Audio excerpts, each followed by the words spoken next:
shrouded in secrecy to elect a new pope.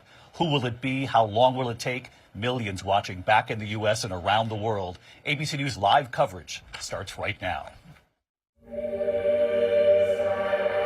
This is an ABC News special. Conclave, the next pope. Reporting live from the Vatican, David Muir. Good morning from Vatican City. We are here for the start of the Papal Conclave. The eyes of the world will be locked on the Sistine Chapel from the moment the cardinals enter a short time from now. A short time after they enter, the chapel is then sealed, the cardinals inside, and then we wait until the famous white smoke emerges from the chimney, signaling the newly elected pope will soon be revealed to the world. At this moment, 133 cardinals from around the world are about to take part in a procession leading into the chapel. 108 of the electors were actually appointed by Pope Francis. This is the most diverse conclave ever. The cardinals are from 71 different countries, including 10 from the United States. They will enter the chapel this morning, the doors closing behind them, and they will begin the centuries-old ritual of selecting the next pope to succeed the late Pope Francis.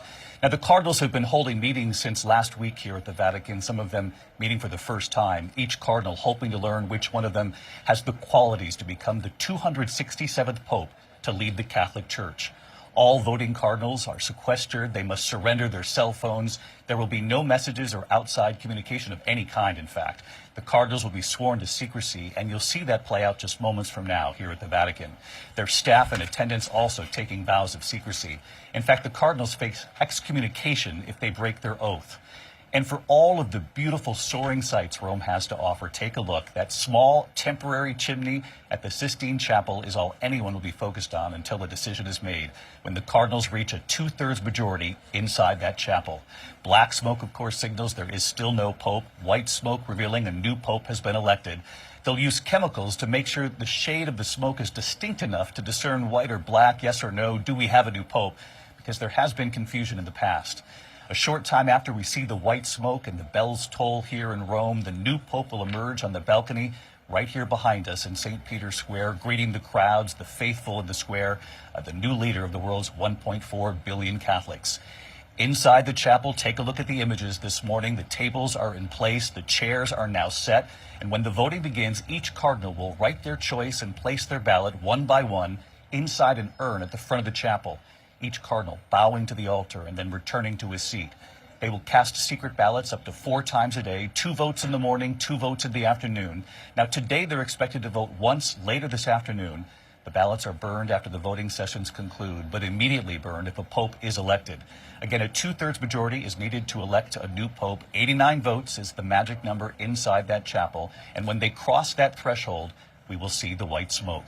And inside, the white papal garments come next. They are hanging in the so-called Room of Tears, where the new pope will come to change and pray before being introduced to the world and perhaps even shed a tear under the weight of his new role. Before being sequestered, the cardinals were pressed by reporters from all over the world, the faithful, following their messages in public and on social media, looking for any clues about which direction cardinals are leaning in for a sign of the possible papal contenders and how long it could take to make a final decision. Will they elect a progressive humanitarian pope similar to Francis, or will they choose a more conservative leader focused on traditional values, the traditional teachings of the Church? One cardinal telling our James Longman here at the Vatican that if the conclave extends beyond Friday night, it will mean something unexpected has happened. We should remember that Pope Francis was elected in 2 days, 5 ballots. Pope Benedict before him was elected in 2 days as well, 4 ballots. But these cardinals, I remind you, are from all over the world. They must get to know each other, so there's no telling how long this could take. And in fact, in looking back at the history of these conclaves, the longest conclave in church history took almost 3 years, 1,006 days in the 13th century. And of course, we're not looking to beat that record here in Rome this time around. I do want to show you the extraordinary position we have here at ABC News. Right here behind me, you can actually see it. It's this side right here. Those are the velvet drapes that they actually just put up just a couple of days ago here. That's the famous balcony where the new pope will emerge a short time after we see that white smoke. And of course, the question, and we'll talk about it here this morning, is how soon do we think we could see that white smoke? How long will it take to elect a new pope for the Catholic Church? Our team is here at the Vatican and across Rome, and I'm so happy to have Lindsay Davis here with us. Father James Martin is back with us. We've got Terry Moran, James Longman, Maggie Rulli, and our whole team out across the Vatican. And Lindsay, you can feel the excitement here. You can also sense the uncertainty about which way this could go. And just because so many were appointed by Pope Francis, it doesn't necessarily mean the new Pope will be in the mold of Francis. You're exactly right. The excitement really is palpable. So many anticipating that white smoke, really a universal symbol that needs no translation. It's been 12 years since we last experienced a conclave, and really every time this College of Cardinals meets, it's to answer one fundamental question, and that is, are we going to have change, or are we going to have continuity for the head of the church and the 1.4 billion Catholics around the world? As you mentioned, David, while Pope Francis appointed many of the cardinals here today, there are some who felt he was too unpredictable, too progressive, and so they may not necessarily want that continuation. At the same time, you mentioned how this is the most diverse College of Cardinals ever. He was actually the first pope to appoint more cardinals from outside of Europe. And so that will be very interesting to see. There are people who are suggesting, because you have the fastest growth in the Catholic Church in Africa, in the Americas, will we perhaps see a pope of color? People have said that there are critics who say that it's too soon, that the church is not ready. We'll see in perhaps the coming hours and coming days. Yeah, it'll be a fascinating couple of days here. And in reaching out to the far corners of the world, Pope Francis was given so much credit for broadening the church, naming those new cardinals. But at the same time, Father Martin, in many of those parts of the world, it's a more conservative Catholic church. So that's a bit of the irony of Pope Francis broadening the church, but again, us not knowing how this is going to go. Well, that's true. And in certain parts of, for example, sub-Saharan Africa, Latin America, these are more conservative, you could say, or traditional cardinals. And usually when he was raising up cardinals in new places, it was really as a nod to those places to say, you know, you're an important part of the church, right? And it's not simply for the person or their beliefs, right? I mean, they all believe in the faith, but to raise up this kind of far-flung church. And that doesn't mean, as we were saying, that all these new cardinals that Pope Francis has named are all in lockstep with him. We're looking at live pictures right now from the Vatican as we await the cardinals making that famous procession from the Pauline Chapel to the Sistine Chapel, not far from where they are right now. You can see the Swiss Guard outside the chapel. Inside, you can see the tables are now set. They line the room, and in front of each chair there is the name of one of the 113 cardinals, 133 cardinals that will be deciding the next pope. And again, we mentioned that 108 of them have been appointed by Pope Francis along the way. 5 of the electors were appointed by Pope John Paul II, 22 by Pope Benedict, and again, 108 by Pope Francis. You have to be under 80 to actually be inside that room. And Father Martin, what's the reasoning behind that? I know that that change came, in 1970 or so, and what were they trying to accomplish there? Yeah, I think to avoid, you know, what you might call a gerontocracy, where the oldest of the old are the ones that have a say. And it's a nod. I mean, in the church, you know, under 80 is considered young. It's a nod to having something of a more youthful composition of the electors, and also, you know, with an eye to, you know, just having someone who's also mentally there.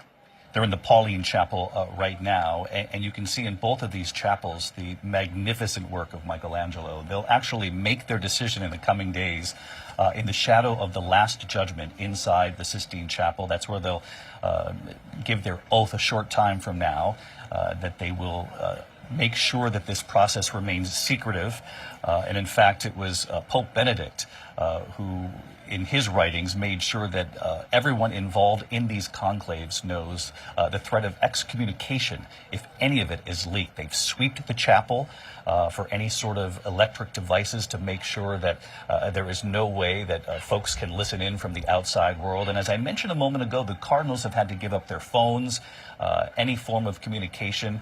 A little bit later here, we'll hear from New York City's Cardinal Timothy Dolan. He put out a video statement a short time ago that says, this is probably the last time I'll be able to talk with you for a few days, building up that anticipation, but also driving home the point that these cardinals have now been sealed off essentially from the rest of the world. And James Longman, I know you can see these pictures right along with us. You have been here at the Vatican for many days now, and you can see the weight of the decision that they soon face in the faces of these cardinals. Yeah, David, that's absolutely right. I mean, I think people imagine Conclave to be a kind of a political meeting where there's a lot of talking that goes on. Actually, it's a spiritual moment for these men. The kind of conversation, the bartering, if you like, has already gone on in the last 2 weeks of congregation. And it's been really important for these men to get to know each other. I have been trying to find out as best I can what's in their minds and in their hearts. Very difficult to read, but we've been chasing them down as they've been coming out behind me across the square. The area they've been meeting actually is just to the left of the Basilica as you look at it, and they've been coming back out into Rome every night. We know last night they got their last chance to kind of have a normal life, if you like. We heard that they were going out to their favorite restaurants for some of that food they may not get when they're sequestered.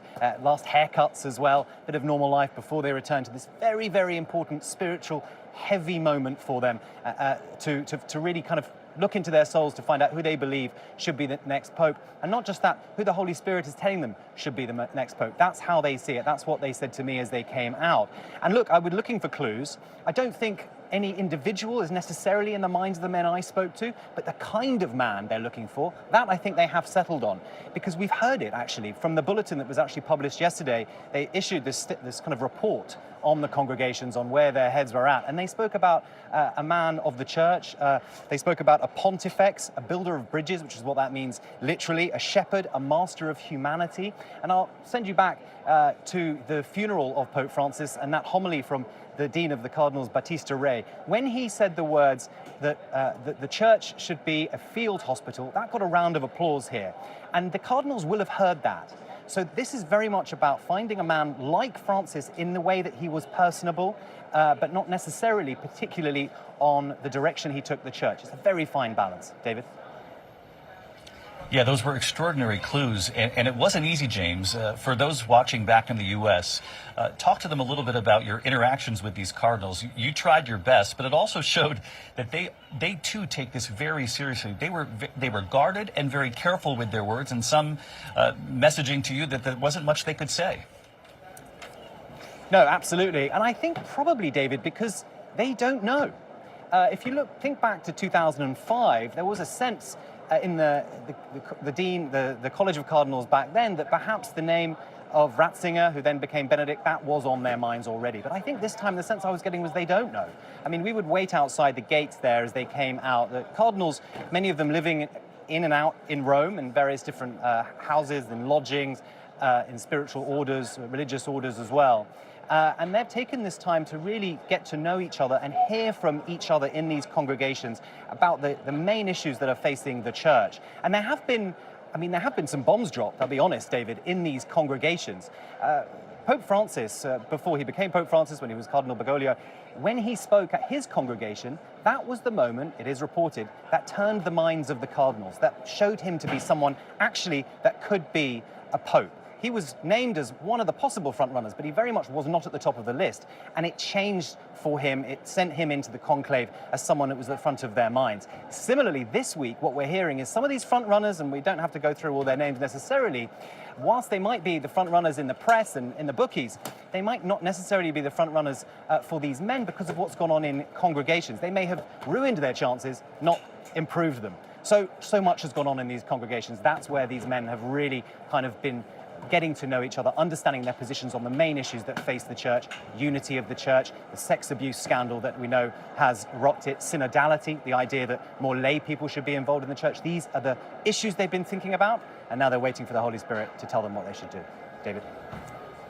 Our chief international correspondent, James Longman, right down on the square, St. Peter's Square for us, watching this unfold here. The majestic view, really, from inside this area of the Vatican, where you will see the procession from the Pauline Chapel over to the Sistine Chapel. And Terry Moran's with us here as well. And Terry, you heard James Longman talk about these general congregations, these meetings leading up to the Vatican. And while many of these cardinals don't know each other well, they've had a lot of time together, certainly in these last few days. And it was during the similar time period, during the last conclave, that James points out that Pope Francis actually, what he said landed with the cardinals. It did, and it was reported that he said, look, we're talking about our own internal issues. We have to go out into the world. We've got the good news, the gospel, and we need to bring it to the people at the far margins, at the peripheries. And it was a simple statement that really did move hearts and minds, it seems, and that's how Pope Francis was elected. We may see something similar this time. Terry, thank you. We're now watching Cardinal Pietro Parolin, who of course was Pope Francis's Secretary of State. He will preside over this conclave. He's preparing them for the procession into the Sistine Chapel. And Father Martin, the Dean of the College of Cardinals, Giovanni Battista Re, of course, is older than 80. And his deputies also over 80 as well, which is why we're seeing Cardinal Parolin right here. Yeah, and it falls to him as Secretary of State to lead this this ritual that is steeped in lots of tradition. Also, he's interestingly mentioned by many people as possible papabile, someone who could be a possible pope.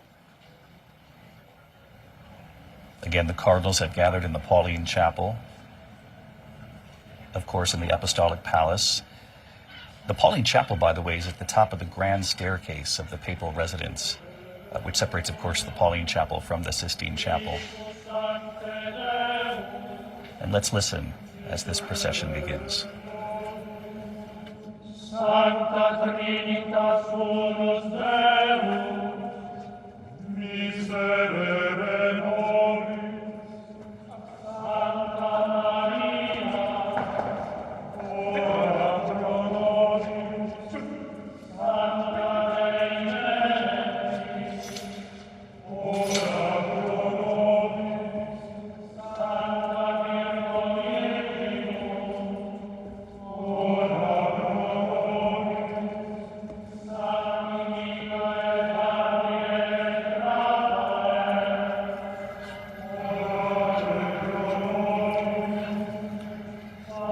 You'll remember this from the funeral for Pope Francis as well. They are praying the Litany of the Saints. And we're watching the procession begin, the cross there at the beginning. They're making their way now to the Sistine Chapel, sort of in reverse seniority. And of course, Cardinal Parolin will be at the end of the procession. And again, he will be leading much of what we see today. The Litany of the Saints, they're basically reaching out to the saints and asking them to pray for them. They are, and David, people who watch the funeral will notice a small change during the funeral. The Litany of the Saints, the response was, pray for him, pray for Francis. And the response today is, ora pro nobis, pray for us. And so they're asking the saints to help them with their prayers as they embark on this awesome task. And it's remarkable to think, Father Martin, that as you look at this solemn procession and the weight of this decision that they will soon make, that these men know that among them is the next pope. That's right. And as they say, the Holy Spirit knows. They just have to figure it out. They have to discern. I really do love this Litany of the Saints. It's something that it would have been played at their ordinations, sung at their ordinations, and it is this beseeching of the saints to help them with their prayers. And so they're reaching out to many of the saints, some of whom had been popes in their day. Just to try to get into the minds of some of these cardinals, and I know I'm not asking you to be sort of an armchair psychologist, but maybe I am. There have got to be sort of hopes among them that perhaps I'll be considered. But you can't be public about it. You can't campaign, if you will, the way we're used to campaigning back in the United States. It's far more subtle in the way they go about deciding who might be a leader to meet this moment for the church. I think oftentimes the statement is made that anyone who wants it going in leaves it as a cardinal, right? I think generally they're looking at other people who they may want to point others to. And so that's why these general congregations have been so important, to look at other people and to say, have you considered this cardinal or that cardinal? But yeah, I think anyone who wants it is, and certainly expresses it, is almost automatically disqualified. Father John Walk is also with us for our coverage here this morning. And Father Walk, your thoughts as you watch this procession.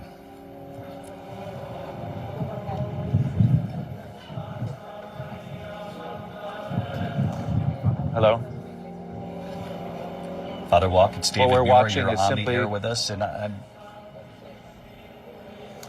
What we're watching is the cardinals and now are entering from the Sala Regia.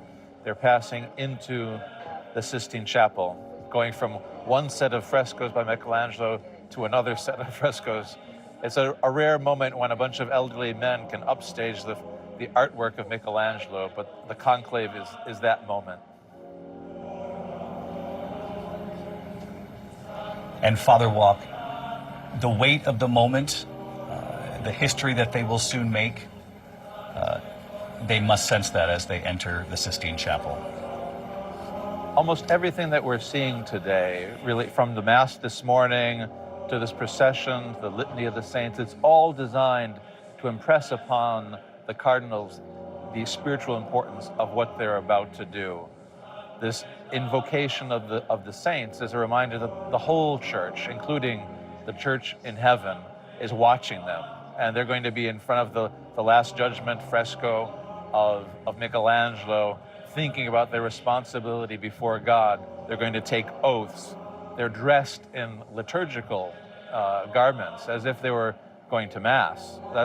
This is a spiritual event for them, but also for the entire church, and the entire church is watching. As Father Walk points out, wearing choir dress, the most formal of what they have, marking this occasion and the significance of what we're watching play out here. It was Pope John Paul II who was the first pope to actually specify that a conclave must take place in the Sistine Chapel. Before that, it had only been recommended, and obviously through the centuries, the conclaves have been held in multiple locations.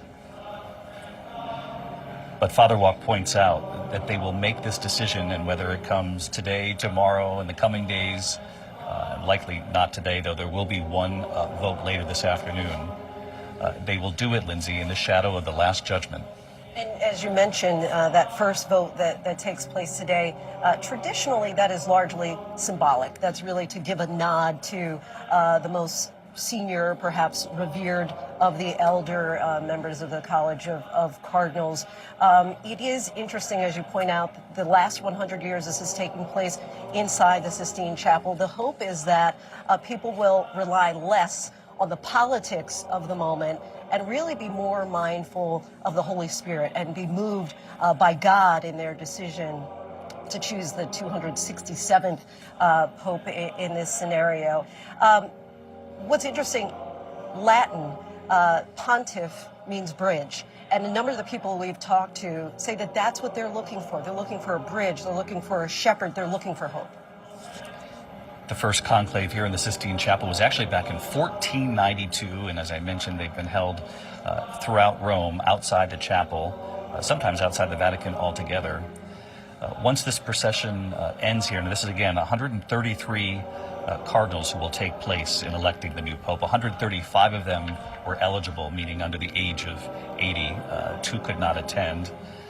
133 of them, 108 of those 133 actually named by Pope Francis. You can see them bowing at the altar.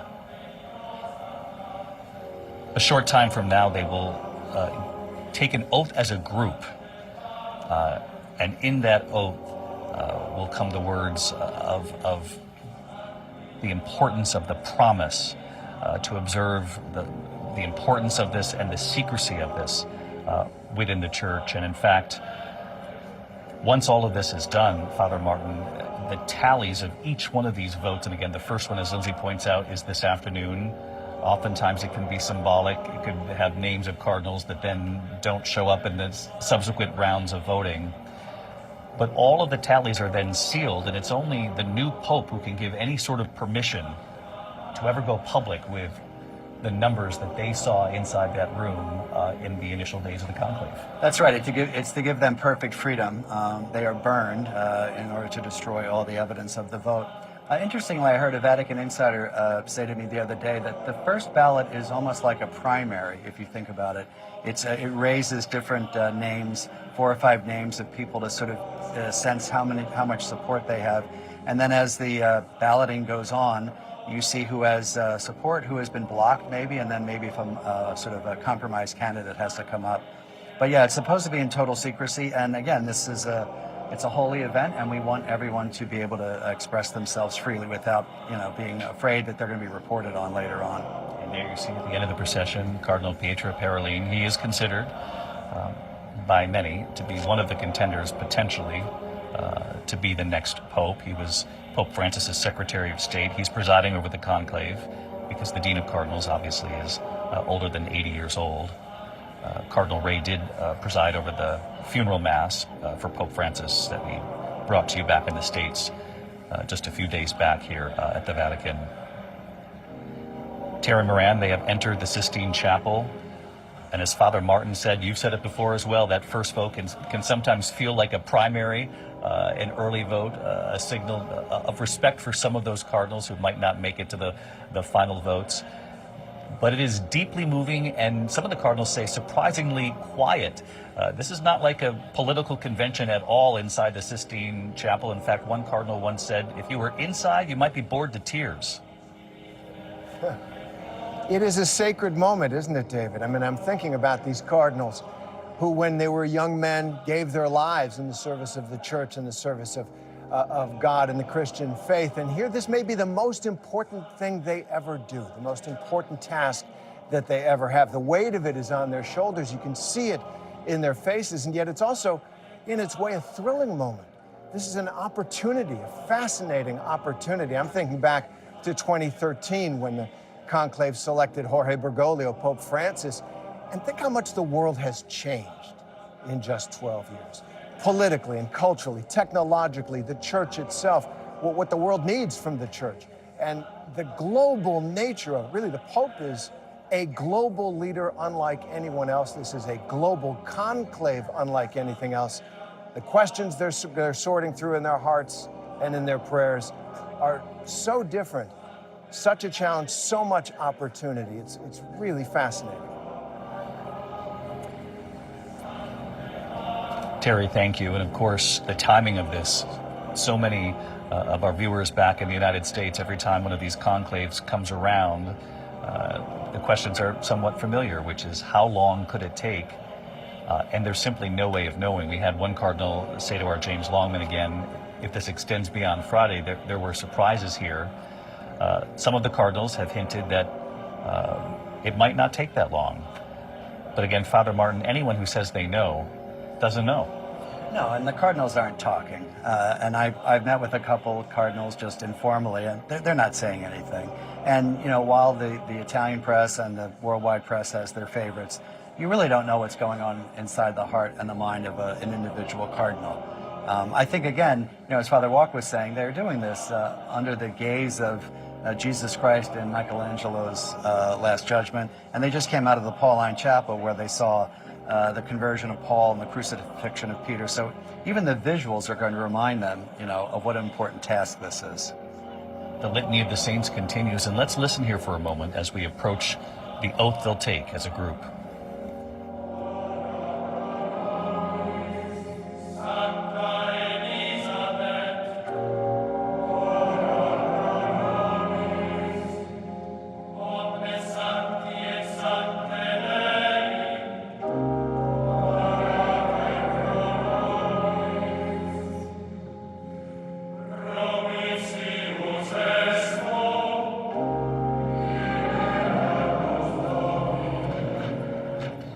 We saw there a moment ago Cardinal Luis Antonio Tagle, of course, from the Philippines, bow there. And there's been a lot of attention, Father Martin, about Cardinal Tagle from the Philippines. Many have dubbed him sort of the Asian Francis. Very popular back in the Philippines and also considered a contender here. Yeah, I think it's fair to call him the Asian Francis. We don't want to reduce him to simply a carbon copy of Francis, but he's very ebullient, he's cheerful, he's a great evangelizer, he's very well loved in the Philippines. He's known for his sunny demeanor. He also has some experience in the Vatican, so certainly a contender.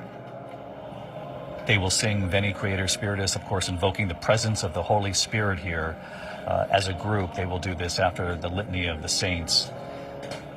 And then, of course, there'll be a moment of prayer.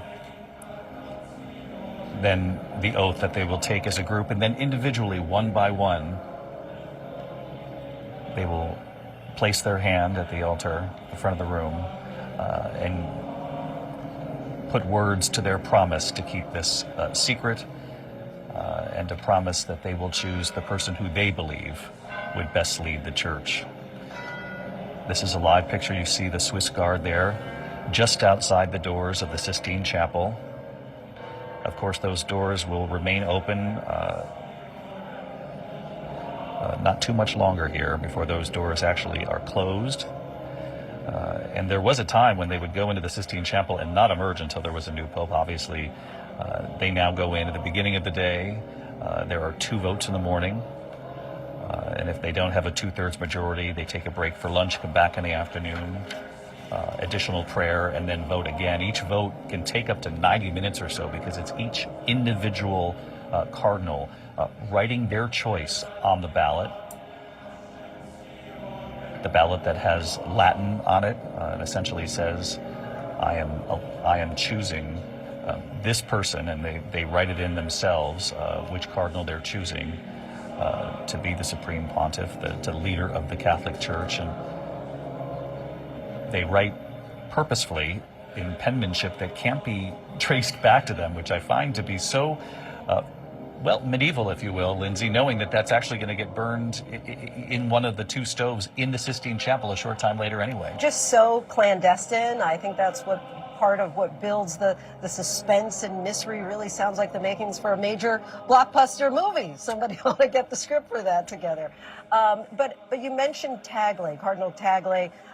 He would be the first pope from Asia. Of course, you've had 213 of the last popes, 266, who've all been from Italy. So this would be quite a shift. He's known for his charismatic preaching, his ability to attract young people. He even has a broadcast that he does in the Philippines and frequently appears on social media.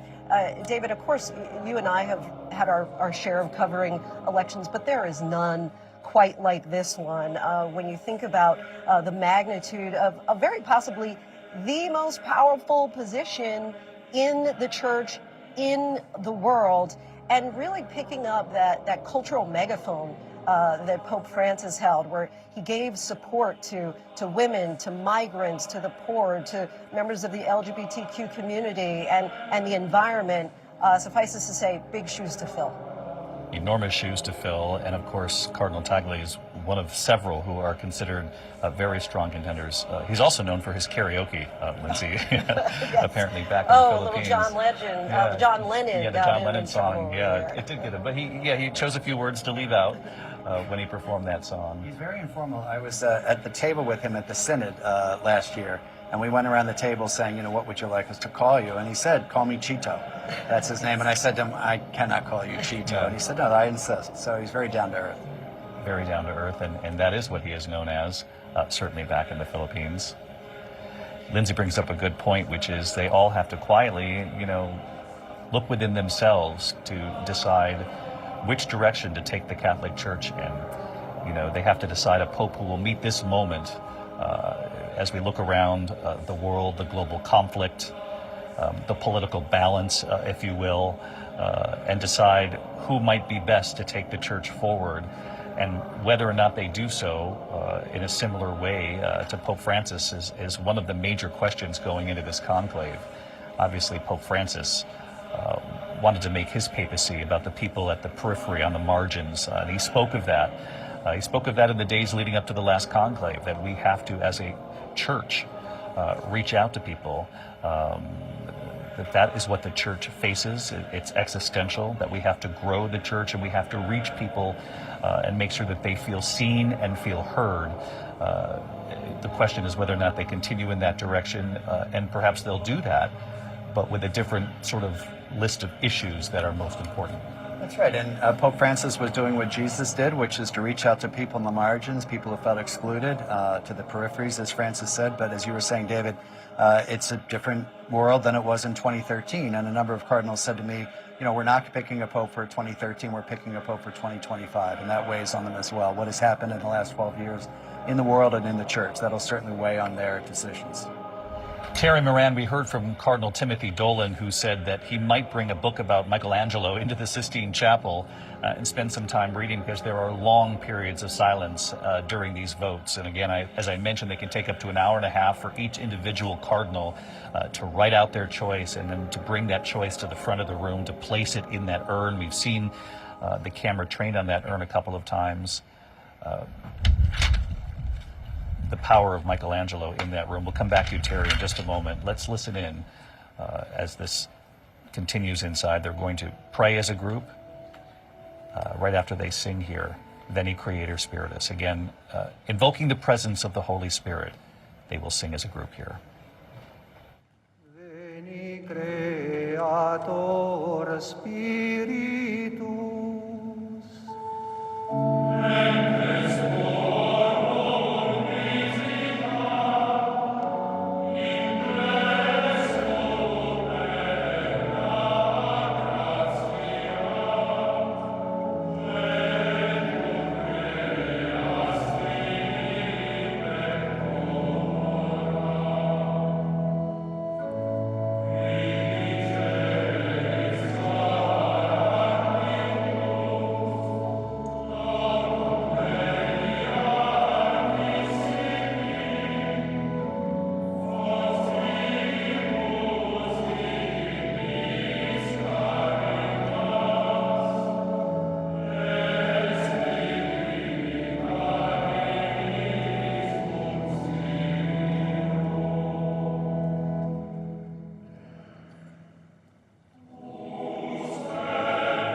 Oremus.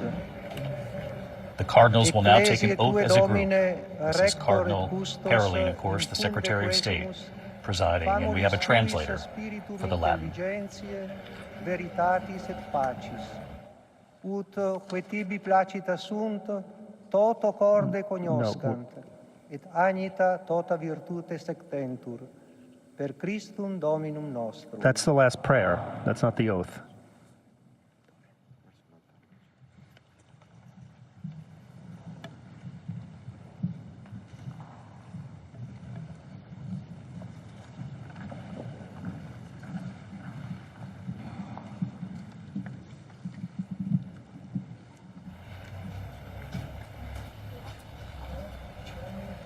Of course, the oath that they will swear Nos together as a group and omnes then et individually singuli in hac electiones promises summi to pontificis keep the secret, versantes cardinales the secrecy electores, regarding everything in any way that relates to the election of the new Pope.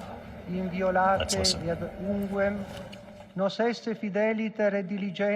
and every one of the cardinal electors engaged in this election of the Supreme Pontiff promise, vow, and swear that we will inviolably and scrupulously observe with faith and diligence all that is contained in the Apostolic Constitution of the Supreme Pontiff John Paul II, which begins with the words Universi Dominici Credis, issued on the 22nd day of February in the year 1996, together with the changes made to it through the apostolic letter Normas Non Nullas, given motu proprio by the Supreme Pontiff Benedict XVI, on the 22nd day of February in the year 2013.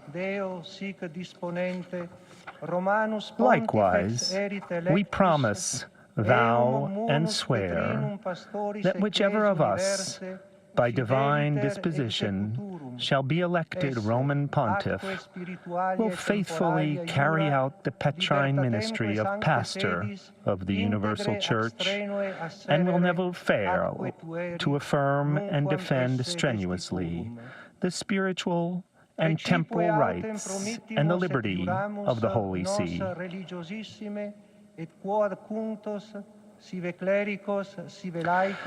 Above all, we promise and swear to observe with the utmost fidelity and with all, whether clerics or lay people, secrecy regarding everything that in any way pertains to the election of the Roman Pontiff, and regarding what takes place in the place of election, directly or indirectly concerning the scrutiny, not to break this same secrecy in any way, either during or after the election of the new pontiff, unless explicit authorization has been granted by the same pontiff. And likewise, we swear never to lend support or favor to any interference, opposition, or any other form of intervention whereby secular authorities of any order or degree, or any group of people or individuals, might wish to intervene in the election of the Roman Pontiff. Et ego, Petrus cardinalis Parolin, spondeo voveo ac iuro.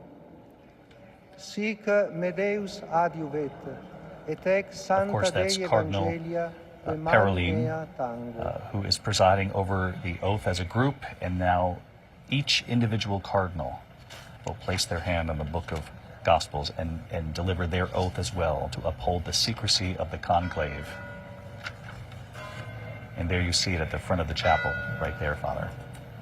Yes, it is quite something to have Jesus Christ in judgment looking down on you as you make your oath. I don't think you could get any more solemn than that in putting your hand on the book of the Gospels. Ferdinandus cardinalis Filoni, spondeo, vovio, ac iuro. As you can hear there, one by one, they'll stand before that book, and they will say their own name and say, "I do so promise, pledge, and swear," placing their hand on the Gospels, saying, "So help me God," and these holy Gospels, which I touch with my hand.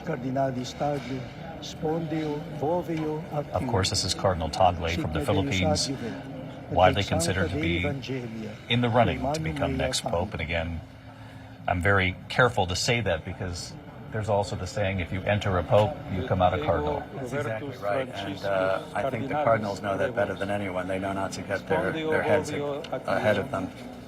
This is Cardinal Prevost from America,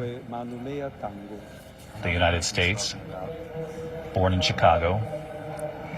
Etego Luis Rafael Cardinali Sacco, spondeo, boveo acuro, sic me Deus ad Juve, et hec sancta di Evangelia, que manu mea tango.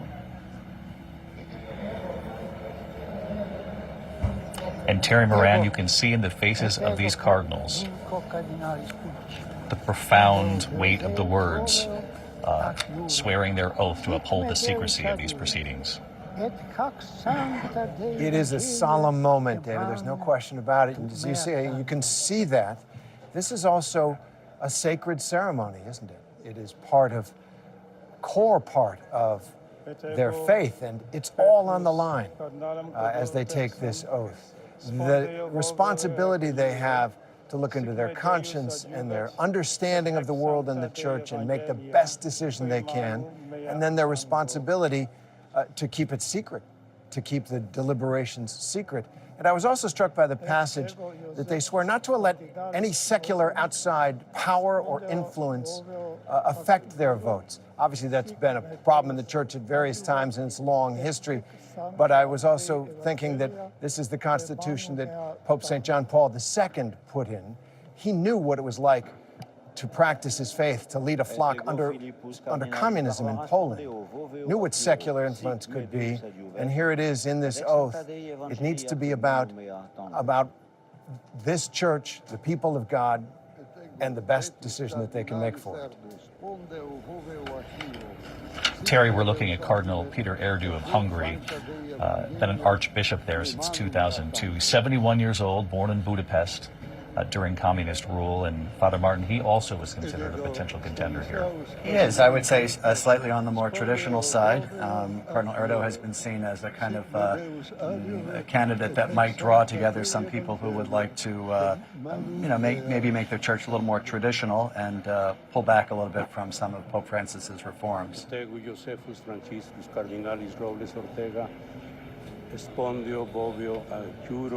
Sic me Deus adjuvet et ex sancta Dei Evangelia in manum mea tango. You're about to see Cardinal Daniel DiNardo of the United States as well, 75 years old. There you hear him say his name. Born in Steubenville, Ohio. He is the retired Archbishop of Galveston, Houston. Evangelia in manum mea tango.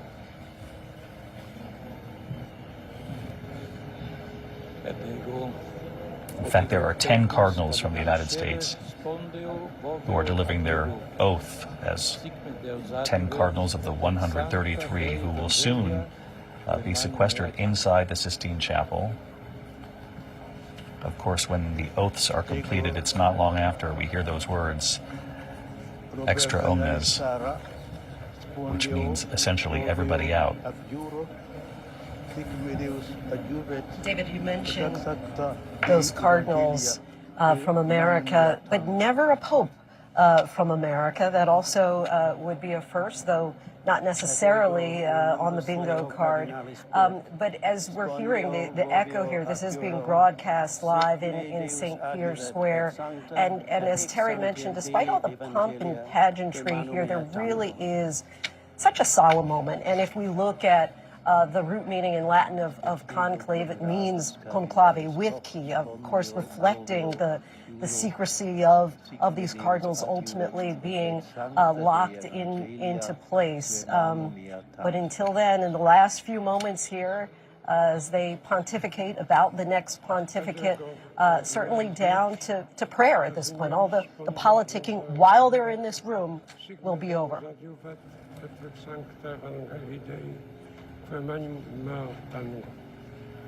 And it does begin, Lindsay, after the oaths, the singular oaths of each one of these cardinals is delivered.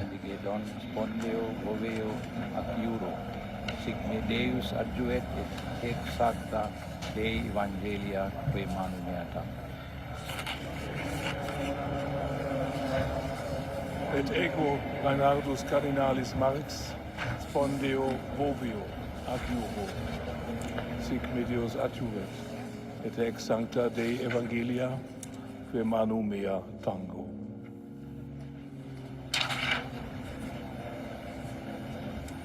Et ego João Brás cardinalis diabis, spondeo fovio ac juro, sic me Deus adjuvet et eco sancta Evangelia, que manu mea tango.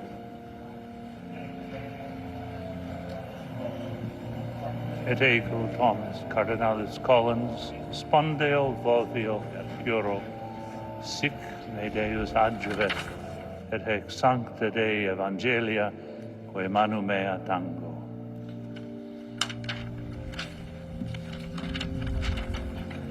Et ego Willem Jacobus cardinalis Eijk, spondeo vovio. You're hearing Cardinal Willem Jacobus Eijk of the Netherlands, considered to be a potential contender for the next pope, 71 years old, raised by a Protestant father and Catholic mother. Et ego Joseph cardinalis Vettori, spondeo vovio ac juro. And you can see behind the cardinal currently delivering the oath, that's Timothy Dolan standing behind him. Obviously well known back in the United States, the cardinal from New York City, born in St. Louis, Missouri. Let's listen. Sic me Deus adjuvet et haec sancta Dei Evangelia, que manu mea tango. Et ego Rainer Maria cardinalis Wölki, spondeo voveo ac juro, sic me Deus adjuvet et haec sancta Dei Evangelia, que muna mea tango.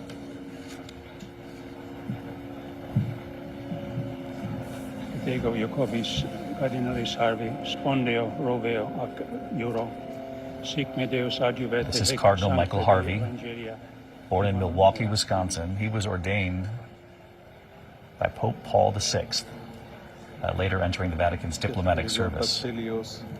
Cardinalis Clemis, spondeo voveo ad juro, sic me Deus adjuvet et haec sancta Dei Evangelia, So many reading there in Italian, but what is so interesting is that once they're inside the conclave, there is no translator.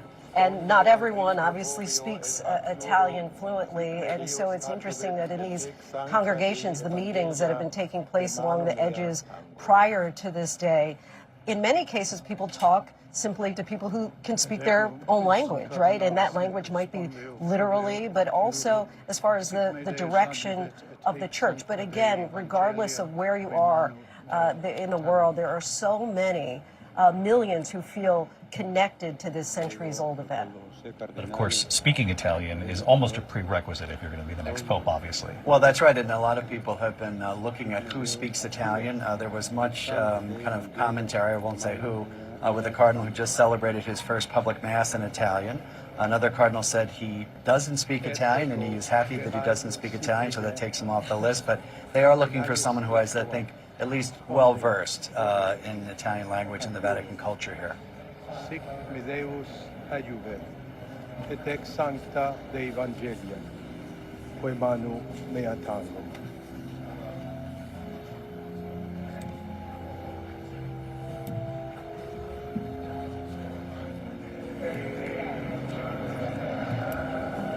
And turning around, we talked about the congregations leading up to this moment.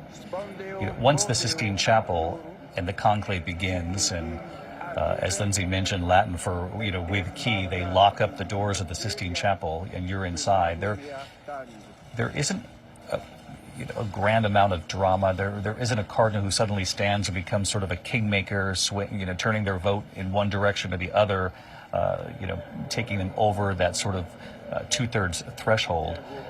Instead, it's quiet, it's thoughtful, it's a chapel filled with prayer. And so these congregations where these cardinals have met and gathered and talked in the days preceding the conclave are extraordinarily important. They sure are. And that difference that you just outlined, in the congregations, there are meetings of the cardinals in the days leading up to the conclave. They do exchange ideas. They do make their case for a direction that the church might take or an issue that the church should take up. But in the Sistine Chapel, it's not. There's an old Hollywood version of a conclave in the movie The Shoes of the Fisherman with Anthony Quinn, where somebody stands up and starts shouting, making a big speech. That doesn't happen. One of the things that we've heard cardinals say here as we kind of buttonholed them as they made their way into those congregations is the word discern. They're trying to figure out what the church needs, and in their belief, what the Holy Spirit is guiding them to do. It's a more contemplative, for many of them, a more contemplative operation of the mind and heart, rather than the kind of brawny politicking we're used to in conventions and campaigns in the United States. It's a unique election. Now, after they actually have the morning and the afternoon voting sessions, Terry, they are allowed to speak with one another. They just can't speak with the outside world. That's right, and that is where I imagine, if you saw the movie Conclave, which is the more recent version of it, that there is something like that in those in between the votes, in between their times in the Sistine Chapel. They are discussing who's ahead, how much strength one person might have, the interests that they might share with people with cardinals from other places or other traditions. And that is where you'll have good discussions and a little bit of old-fashioned politics. Father Martin, we're seeing the cardinal there who is next. That's Cardinal Charles Mongbo from Myanmar, 76 years old, the same age as Pope Francis, and Francis made him Myanmar's first ever cardinal in 2015. Yeah, he's a lovely guy. He was also at the Synod. I got to know him a little bit. Very soft-spoken, quiet, friendly, smiling. I think if he were made Pope, who knows, he'd be a good evangelizer and someone who I think could really make good contact with people around the world. James Longman, who is down in St. Peter's Square, also watching the individual oaths here to uphold the secrecy of this conclave. And James was assigned with the task over these last few days of interacting with the cardinals the best he could as they left the congregations, these meetings that were being had after Pope Francis's funeral, and in that window of time before the conclave, to get a chance to know one another, and where those conversations, we talk about the sort of politicking, the making of the case, if you will, and it's more often than not, James, fellow cardinals who will suggest one of their peers and say this might be a good idea or a strong idea for the church to meet this moment, rather than the cardinal themselves walking up to others saying, vote for me. Yeah, it was described to me as a process of elimination, David. If not him, then not him, then not him, then perhaps him. And that's absolutely how this works. The moment someone comes forward themselves, that would rule them out, I think it's fair to say. We're watching these men come forward now, and I'm just struck by the faces we're seeing. This underlines the diverse nature of Francis's church. Each one of these men coming forward, giving this Latin oath. And this is the most diverse conclave that we have ever seen. There are 23 Asian cardinals taking part in this. There were only 10 for the last two conclaves, 18 from Africa, only 11 in the last two. But I also think it's important to underline to people watching at home that diversity doesn't necessarily cut along the same progressive conservative line that people might imagine.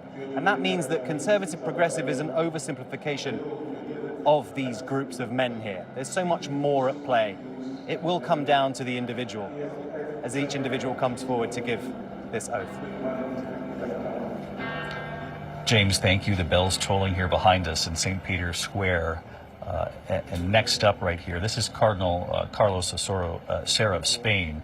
He's actually the oldest cardinal to take part in this conclave. He turns 80 next week.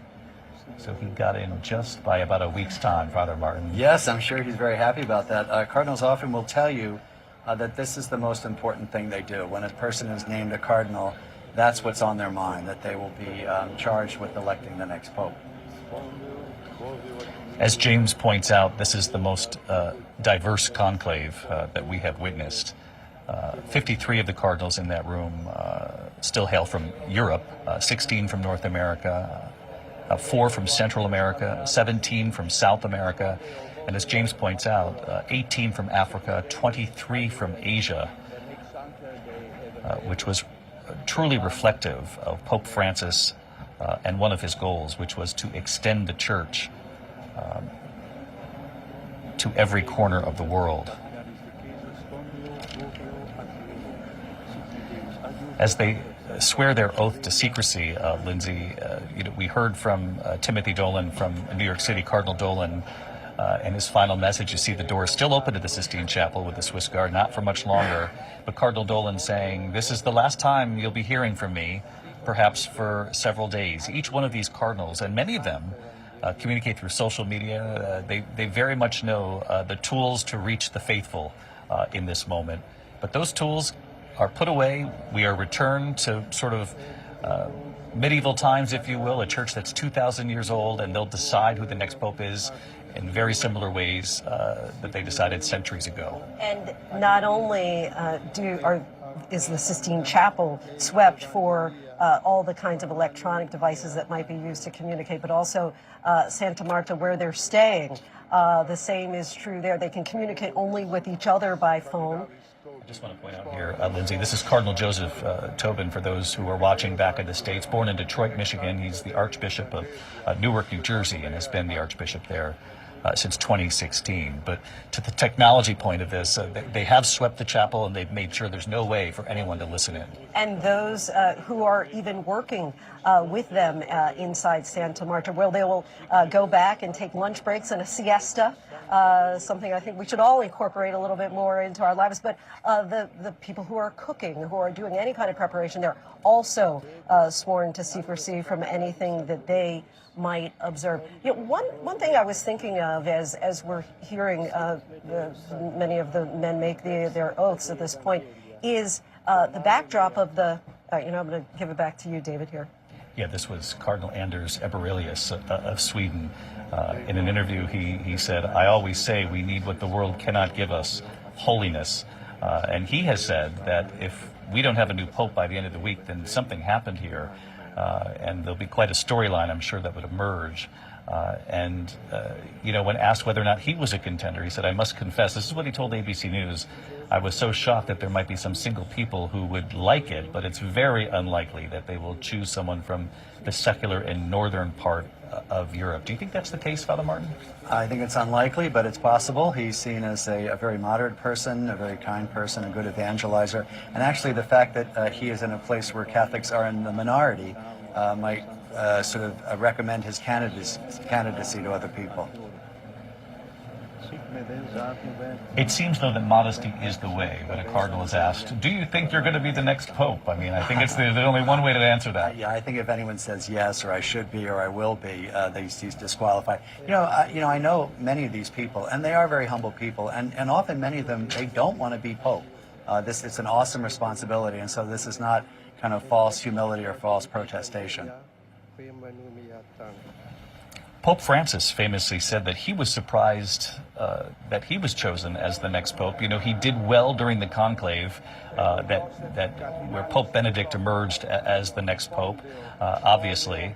But several years later, Pope Francis was older, and he famously had his suitcase, his small suitcase, and the return ticket. He was ready to go home. He had no idea he wouldn't be leaving. Yeah, he thought he was too old, as you said in the conclave before that. He was number 2 after Benedict, but by 2013, he thought his time was done, and he had already had his retirement picked out. So I think it's also one of the wonderful things about Francis is that because he didn't want it and didn't cling to it, he was very free when he finally received that election. Lindsay was talking about the residence where they are all staying, which is sort of the guest house, if you will, and Pope Francis also stayed there as a cardinal and chose to never leave. Yeah, he didn't want to stay in the Grand Apostolic Palace. He said it would be like a cage for him. Now, the open question is whether or not his successor will move back, because Casa Santa Marta, while very homey and very friendly, is also a guest house. And, you know, you would eat in the cafeteria, and the Pope would see people on the elevator. And, you know, the next Pope may not want that. And I think that would be perfectly fine if he decides to move back into a more formal residence. Yes, we joked during our coverage back during the funeral, who are we to judge, right? If the Pope decides they want to move back into the Grand Papal Residence, it just wasn't for Pope Francis. And I think that that's what a lot of Catholics around the world were drawn to. This is Fridolin Mbongo Basungi. It's Cardinal Basungu from the Democratic Republic of Congo. And again, this speaks to the diversity of the church. He did break with Francis, though, after Francis signed off on a declaration allowing for priests to bless individuals in same-sex relationships. Cardinal Basungo came out with a statement saying no blessing for homosexual couples in the African churches. So again, Pope Francis expanding the reach of the church, but as James Longman pointed out just moments ago here, it does not mean that in those far corners where the Catholic Church is now represented and the people are heard, that they necessarily think and believe along the same lines as Pope Francis.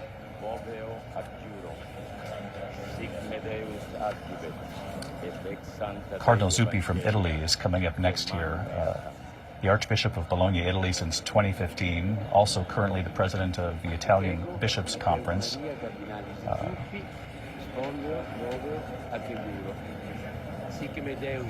Like Francis, he's known as a street priest. Yeah, he's been mentioned for years as a possible successor to Francis. He's very much affiliated with what's called the San Egidio movement in Italy and worldwide, which is a group that works with the poor and works for peace and justice.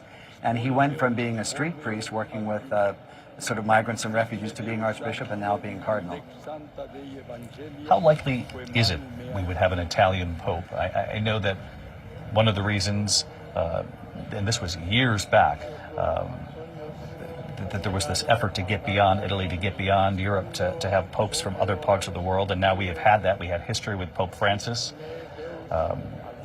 But what do you think the chances are that there would be an Italian pope? I think they're pretty high. If the Italians vote as a bloc, if people see an Italian pope as a path to stability, one of the arguments is we Italians here in the Vatican know how these things run. The Vatican is still kind of largely Italian culture. This is Cardinal Wilton Gregory, retired Archbishop of Washington. Born in Chicago, he's 77 years old, and I should note that he was sitting here in the booth a few years ago, back with Diane, for the previous conclave that named Pope Francis. So I think he has a better spot this time around, actually, inside the Sistine Chapel. He has influence now in deciding the next pope. But on this notion of an Italian pope, your thoughts? Well, I think it's an open question. The question is whether or not the sort of appeal of an Italian pope as providing stability and understanding the culture would be countered by people from overseas who might say the last thing we need is someone who is an Italian because the church is moving towards the global south. So that's, you know, sort of pluses and minuses for an Italian pope.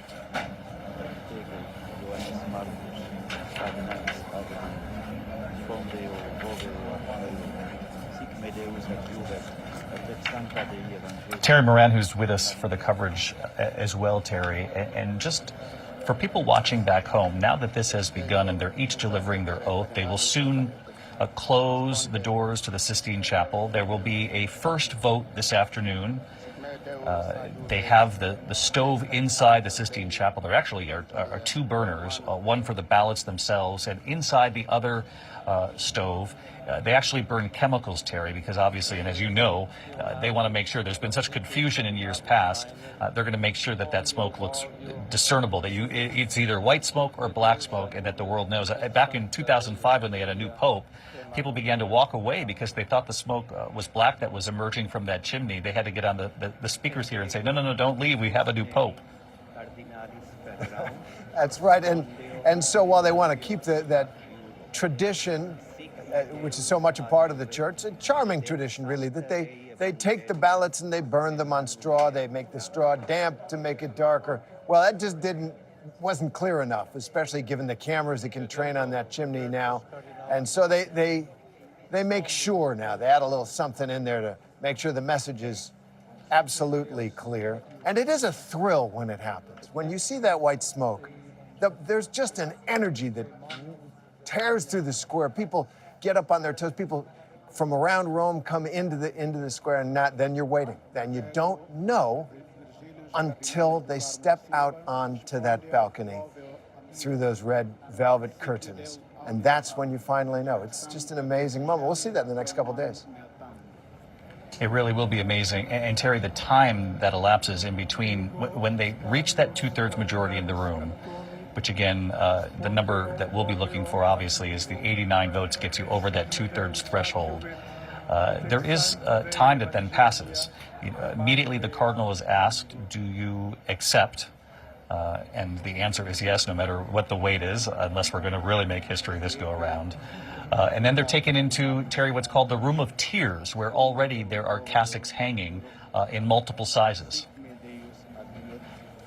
That's right, and that's Room of Tears because the responsibility is so great. It's been compared by some popes to the hill of Calvary where Christ was crucified. It's a walk that is almost painful to make. And there you see, there they are. They pick out the right size if they can find one. Sometimes it's not perfect, but it is the sign, that white cassock, that they are the Holy Father now. And it is quite a moment, perhaps moving them to tears. Approaching the Book of Gospels there, that's Cardinal Sango of Singapore, 67 years old. Pope Francis appointed him Archbishop of Singapore in 2013. Yeah, and again, it's a reminder of how global the church is. And I think, as Terry was saying, just by looking at the faces, you see how international Pope Francis helped to make the College of Cardinals more reflective of where the church is today. As Terry was saying, after a pope is chosen, they are then asked if they accept, then taken in to the Room of Tears, where they choose from the cassocks that are hanging in the closet. Also, as part of that, the shoes are in that room, and as we all know, Pope Francis and Pope John Paul II, before him, they both declined to wear some of the choices that were in that room to go with a more, modest sort of black leather shoe. This is Cardinal Pier Battista Pizzaballa. Am I allowed to have a favorite name here, Father Martin? That is a favorite name among many people, and someone told me if he is Pope, he shouldn't change his name. I was going to say, when you're asked which name do you want to take, how on earth could you give that up? I was going to say one thing to look for after the announcement of the person who was elected is what name they take. That's going to be a little bit of a signal of what kind of papacy the person wants, depending on who they name themselves after. It's been said that Pope Francis, when he was asked which name you will take, one of his peers had said just beforehand, as they're paying homage to the new Pope inside that chapel, one of his peers said, "Don't forget the poor." And he said that was in his mind, and he thought of obviously St. Francis of Assisi, whose mission it was to reach people at the margins and the poor, people on the periphery, and so became Pope Francis. That's right, and so depending on what we hear, if we hear, say, Pope John Paul III, it's someone who wants to follow in John Paul's legacy. I don't think we're going to hear Francis II. We could, but they always say, after saying accepto, I accept, his first big decision as Pope is what name to take, and that really communicates a little bit to the world of who he wants to be. And remind me, Father Martin, how soon do we learn the name when they say Habemus Papam, right here at the balcony behind us, which they already have the velvet sort of curtains draped there in the famous balcony. When does the world learn the name that's been chosen? Immediately after. So it's Habemus Papam, and then we hear the person's name. There's a Latin introduction, and they say Qui sibi nomen imposuit, who has taken the name, and then, as in last time they said Franciscum, and then the person comes out. So it's pretty dramatic. So a double-barreled announcement. Who is the new Pope, and what are we going to be calling him?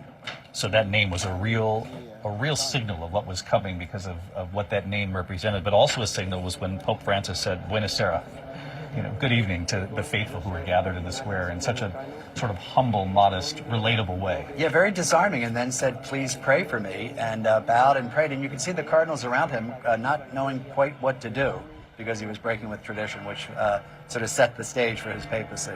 And for as heavy as this is, Lindsay, and the weight of this moment, swearing their oath to uphold the secrecy, the hard part for these cardinals actually comes next. You're exactly right. And just back to that point of Pope Francis when he first emerged, it actually was Holy Thursday that he decided to go to a prison for young men and young women, which also signaled the departure from the kind of Pope that he would be and the humility that you spoke of. And he said that the church shouldn't serve as shaking a finger at people, but comforting them. And so I think that that's what makes him such the people's Pope. And that while I was looking at some of the descriptions of some of the people, one of them said that he is acceptable to many, loved by few. But Saint Francis, Pope Francis, pardon me, was loved by so many.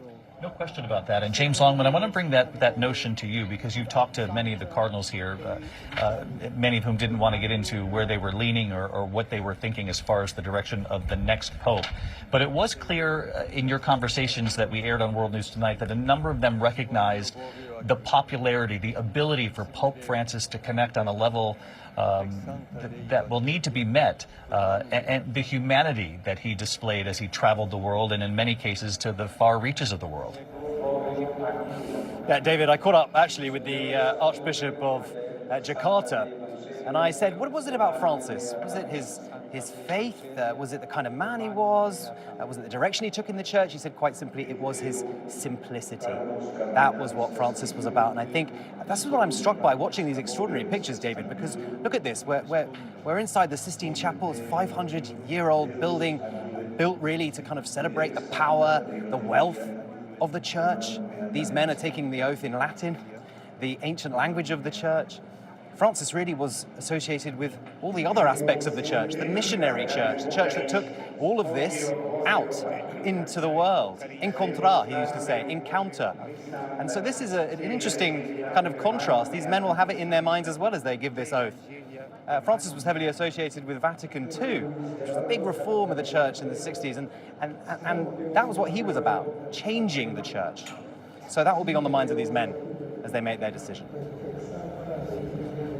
No question about that, James. And Pope Francis had talked about the image of Jesus knocking on the door to get in and said in many ways the church has to open the doors for us to get out into the world. And again, that will be regardless of whichever the issues are that are front and center for this next pope. And of course, the list is long, whether that be climate, LGBTQ community, the role of women in the church, sexual abuse, which still hasn't been completely obviously eradicated across the Catholic Church.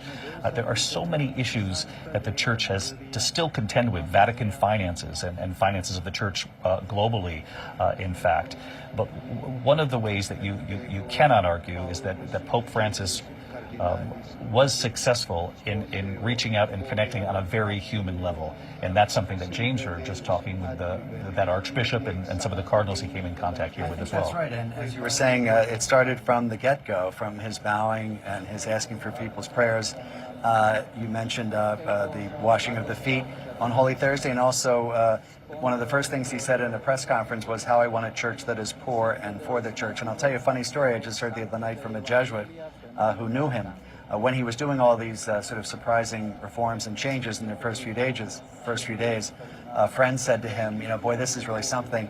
And the Jesuit said, you haven't seen anything yet. So he was someone who wanted to make, as he said, a mess in the church, a good mess. Yeah, and with some humor. And he started out with humor right there. I want to bring in Father John Walk again, who's with our coverage here today. And Father Walk, as we watch as each one of these cardinals delivers these solemn oaths to uphold the secrecy inside the Sistine Chapel, I'm curious if you think, Father, if many of these men have in their mind at least their first step, who they will vote for at least during this first ballot.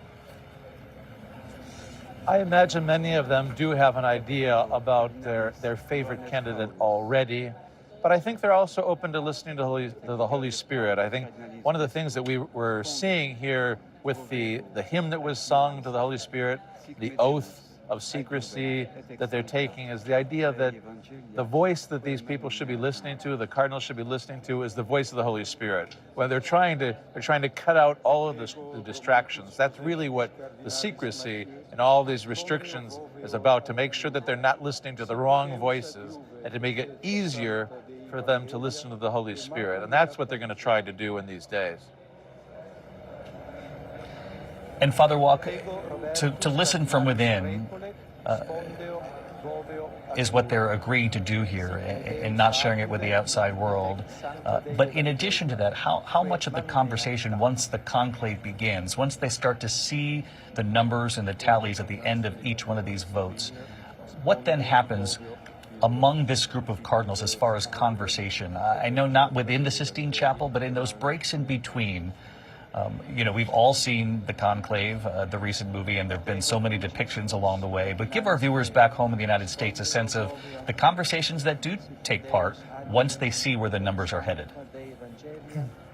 Well, I think during this week of the meetings that they call the congregations before the conclave actually begins is the time where they have a chance really to have open conversations with many different people about the issues that are facing the church, about different personalities and possible candidates. And probably during the actual the voting in the conclave, when they meet after the morning session, say, and they haven't elected someone, I think a lot of the discussion is going to be focused on what are realistic possibilities, right? Who has a real chance? Given the vote that we just saw, what is the possibility? And it's not going to be so much about the theoretical or global issues, but it's going to be about the realistic possibilities. Father Walk, thank you. We're looking at Cardinal Dominique Mamberti of France. He's the Cardinal Protodeacon. He'll be the one that goes to the balcony right here behind us and declares, Habemus Papam, we have a Pope. And that, of course, will come, what do you think, Father Martin, after a day? Or is that just wishful thinking? I think that may be wishful thinking. Yeah. I would say most cardinals that I was speaking to said probably 2 or 3 days. 2 or 3 days, which puts us obviously Thursday or Friday of this week. A number of cardinals had indicated that perhaps they think that's true. Of course, the challenge of this conclave is that these cardinals come from all over the world, and during these congregations leading up to this, they had to get to know each other, and will do so again after each one of these votes. This is Cardinal Kevin Joseph Farrell of the United States, former Bishop of Dallas, also considered to be a potential contender. But Father Walk, why is it unlikely that we would have an American Pope, a Pope from the United States? I think that it is unlikely that there'll be a Pope from the United States, and part of it has to do with sort of geopolitics and the overlapping of the prominence on the political sphere of the United States on the world stage makes people nervous about having also the head of the Catholic Church being from the United States. So America is too much with us, I think is what people are thinking. Terry Moran, it'd be hard, probably within that Sistine Chapel, to elect a pope from a superpower, and certainly the United States, which already has such a place on the global stage, such influence, to then name a pope from the United States as well would be a reach. That's always been the thinking. As Father Walk said, the superpower having the world's most global religious office would probably strike a lot of these cardinals as just too much the United States of America. There also is, the fact that right now the United States, under the leadership of President Trump, is changing things around the world in ways that are stunning a lot of people around the world, including a lot of people probably in that Sistine Chapel. The way he's trying to kind of wrench the world trading system into a new alignment, and the world security system, and a sense of nationalism, greater nationalism, and defending the national interests of the United States rather than that kind of more internationalist feel. All those have already impacted elections around the world. In Australia, most recently in Canada, there was a Trump factor. It's a question. Is there a Trump factor in the Sistine Chapel? And Terry, these conversations that take place, I just find this so fascinating because it's one of the few places where we cannot get access as reporters and journalists, and so it just makes it even more intriguing for me and the rest of us here assembled. But once they begin within the Sistine Chapel and take those breaks for lunch, and then for certainly for dinner and to get some rest before prayer the next day and another round of voting both in the morning and in the evening, they're all fully aware of where the math is headed, that they need to get to a 2/3 majority inside that room, that they're going to need to get to that 89 vote threshold. And that's when some of the politics truly comes into play. Now, whether we can believe what we've seen in the movie The Conclave or certainly in the books that have been written about this process, there is a fair amount of, well, convincing, if you will, or sort of leaning on a peer within the cardinals to say, this is the direction it's going in. Is there some compromise here? What can you share for the audience watching back home in the States about the conversations that take place once they're sequestered? Well, you know, David, it's interesting. Pope Francis himself provided an account of the 2005 conclave that eventually elected Pope Benedict XVI. He got a fair number of votes. Pope Benedict, then Cardinal Ratzinger, was well ahead, but Jorge Bergoglio, the future Pope Francis, got some votes, and his started to increase, apparently, through some of the votes. And maybe Cardinal Ratzinger, then Pope Benedict, didn't do as well. And what Pope Francis said years later is he felt he was being used to block Cardinal Ratzinger, and he disavowed it. And that is a political moment, no question about it. And in fact, he thought that was the closest he would ever come to becoming Pope. And as I had mentioned earlier, Terry, he had that return ticket to Argentina during the conclave that elected him. That's right, and there is a sense, even in American presidential elections, that somebody who wants it too much might not be the right person for such a powerful job. And I think perhaps in the Sistine Chapel, there's a feeling of that as well. They are discerning. They are trying to sense and figure out what the best path is and what the best person is. You mentioned the number 89, however. That is the 2/3 majority number. The other number is 45. Right, that's the number that could block 2/3, and that could be politically important in their consideration as well.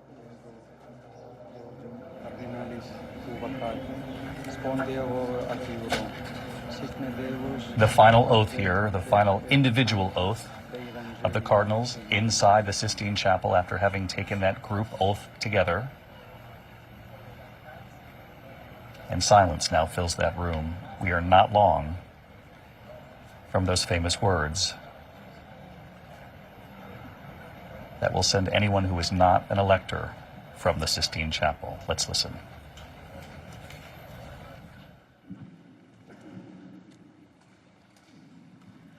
Extra omnes.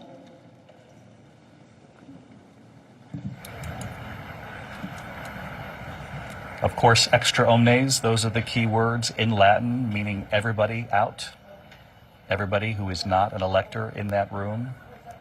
There will just be a couple of people who remain in that room to help deliver a meditation about the weight of the moment. You can see those who are not electors now leaving the room, the Sistine Chapel, and of course the Swiss Guard standing outside those doors. And for those cardinals inside hearing extra omnes, Lindsay, I think that's the finality of this moment for all of them, that they're not leaving that room, at least not until there's one vote under their belt. Right, not for likely 7 days. In my research, it says in the last 179 years, the average has been 3.3 days. So that math does get us to, as the cardinal that James spoke to, that it would be likely that we'll have a new pope by Friday. As we watch these images, I want to bring in Maggie Rulli from down in St. Peter's Square. And Maggie, I gather it's not as crowded as it will be over the course of the next couple of days when anticipation builds. Oh, look, Maggie has a lot of room to herself in the square. That will not be the case come Thursday or Friday, Maggie. David, you're exactly right. We've been feeling that anticipation building, but just imagine this, David. whenever we see that white smoke billowing into the sky, whatever that might be, we're expecting thousands of people to come rushing into St. Peter's Square, surrounding us here. This has a capacity of 250,000. That's going to get maxed out. We expect people in the streets. They already have 5,000 police and volunteers on hand. So imagine that energy. I mean, David, we're already feeling it today. So I think when that moment comes here, we're going to be literally standing in the middle of history, David. And we'll be here to witness that history with you, Maggie. Our thanks to you again, Maggie Rulli, right down in St. Peter's Square. You can hear the bells tolling behind me as those who are not involved in the election of this next pope leave the Sistine Chapel. Only the electors stay inside that room. And again, there are 133 of them taking part in this conclave, the most diverse conclave that we have witnessed in our time. And of course, Pope Francis appointing 108 of those electors.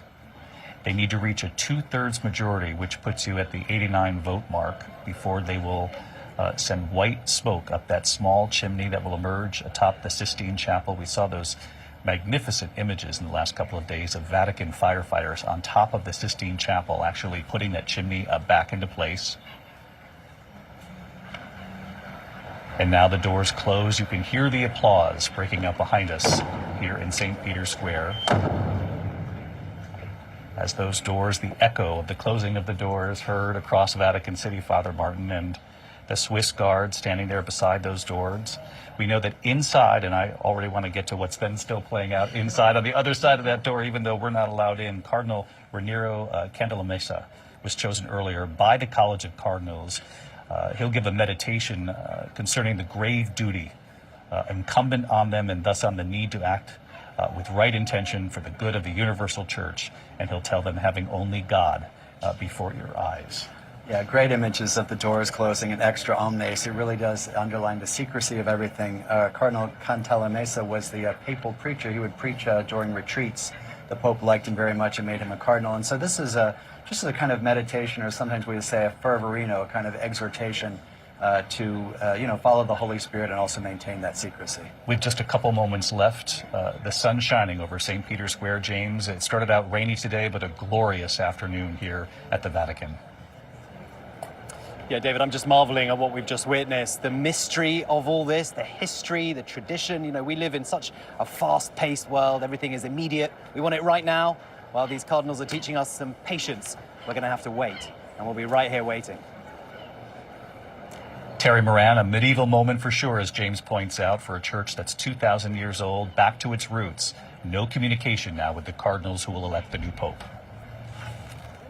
There's nothing else like it in the world, an election like this. It does have those ancient roots, and what they do is take away many of the distractions of the modern world, right? There's no cell phones in there. There's no communication. It's the cardinals with each other and their prayers. Just a stunning backdrop, the clear blue sky here, and it's almost similar to what we felt here in the last couple of weeks, Pope Francis's funeral. And the crowds gathered, and Lindsay, I was struck by the applause that broke out across St. Peter's Square behind us. And people smiling, really delighting in this moment. The God shot, really, right, as the sun is beaming through the clouds. Something certainly spiritual about this moment. No question about that. And again, the voting, there should be one round of voting this afternoon, and we will carry that to you as soon as we have a signal from the chimney at top of the Sistine Chapel, though likely not the deciding vote.